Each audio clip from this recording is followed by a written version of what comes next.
Hey, how's it going? My name is Mark Millet, always trying to help you out with DIY questions and any other type of products that you're dealing with for information that you need. So this is the 375 watt monocrystalline panels that we're putting on with the 5000 watt LS grow watt 48 volt configuration. I'll show you in just a minute where this is going to be going. Right here we see is a solar rack that we've built in just a couple hours. The main constructed is of course welded. I'm a little bit burnt, awesome. So there are 9 panels in configuration with a 9 configuration on top as well. So over here the customer was asking for potential add-on. As you can see, he cleared out some brushes and stuff like that. So these main trees and other things like this are going to be cut out because of the main south pointing calculations that came up with the app. So this is an easy add-on. Just add another post, dink, dink, copy, weld, add on, ready to go. So here we're mounting the panels in a loose configuration. We're coming back and using some basic clips and self-tapping technology here. Of course, anybody can buy these basic products from Home Depot, Lowe's, and things of that nature. I'll go ahead and show you how one of these panels gets installed.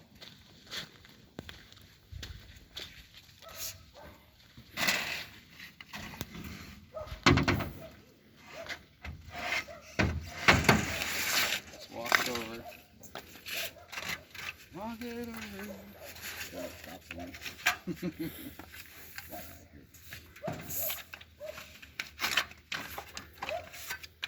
You gotta love what you do. It's pretty easy to pick up. It's like a piece of pie, you know? Piece of pie. Here you go, here's your delivery.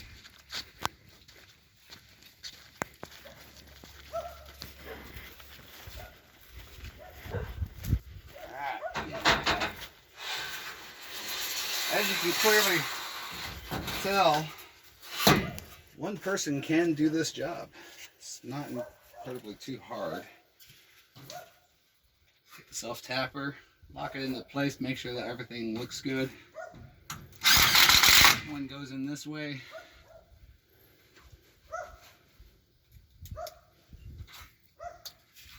One goes down.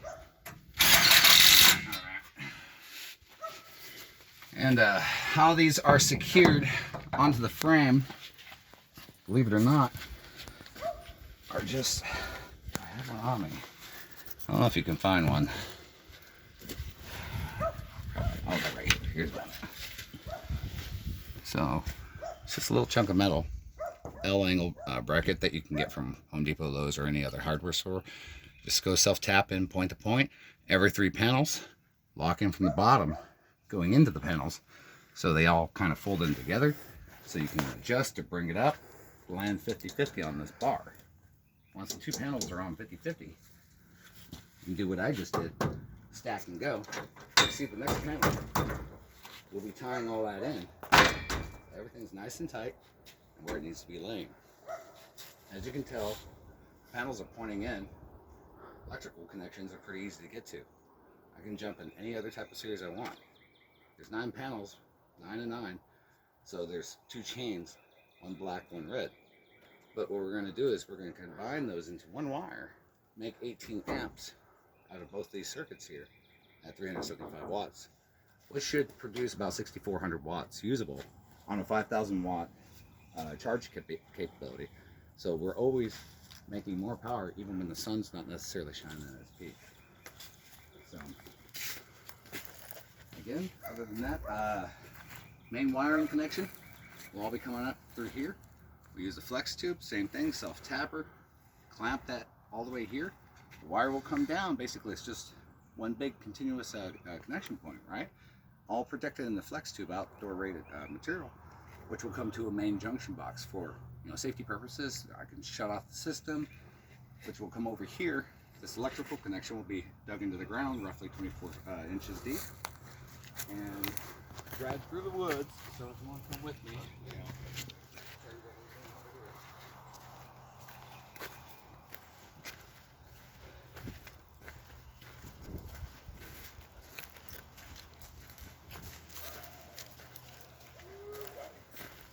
roughly about 75 feet from the location of the solar rack to the location of this cabinet here. The customer has requested something a little bit more heavy duty than normally what we would do, but there's going to be shipping containers out here, off-grid living and doomsday prepping like you wouldn't believe. So we need to keep everything, you know, as central as possible, so the power supply can go to each one of these particular containers, which are going to be buried into the ground. So over here, take the padlock off.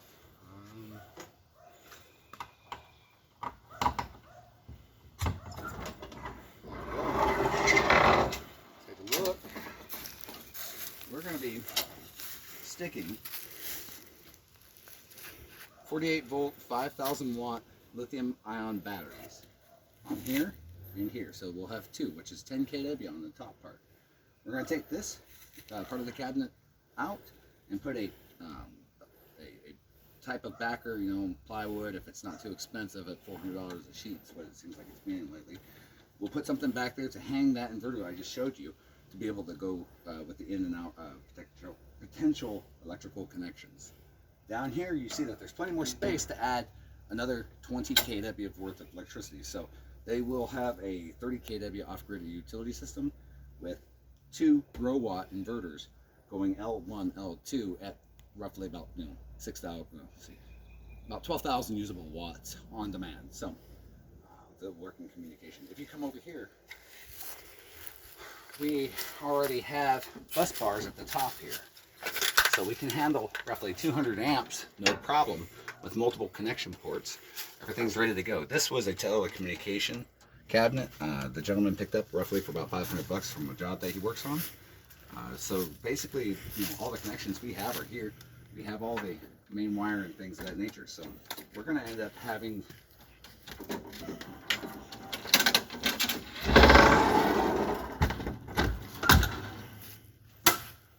this drawn out, like I said, to about 4 different locations buried into the ground. So we'll keep you updated for the battery backup aspect, and other than that, thank you James and Signature Solar for supplying all the material for this particular job. Other than that, God bless. Let me know if you need any help.